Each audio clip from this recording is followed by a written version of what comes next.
Menuai kontroversi, kehadiran penyanyi Syahrini di acara bergengsi, Festival Film Cannes 2025.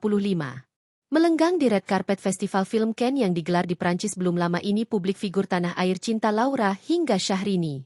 Namun, tidak sedikit warganet yang menuding Syahrini membeli tiket VIP demi bisa jalan di red carpet acara tersebut.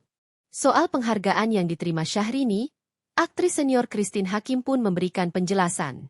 Syahrini kebetulan bukan untuk film festival.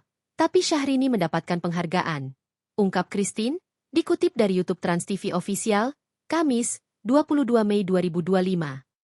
Christine Hakim sempat bertemu dengan Syahrini dan sang suami, Reino Barak untuk menanyakan soal penghargaan yang diterima penyanyi yang akrab disapa Inces itu. Dijelaskan pemilik nama lengkap Herlina Christine Natalia Hakim itu, Syahrini mendapatkan penghargaan dari sebuah yayasan yang bekerja sama dengan brand ternama, Hermes. Tahun ini Syahrini mendapat penghargaan di Festival Film Cannes.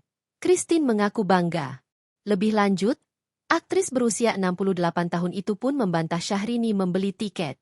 Jadi kalau ada suara-suara katanya beli tiket, nggak mungkin di sana bisa beli tiket, katanya.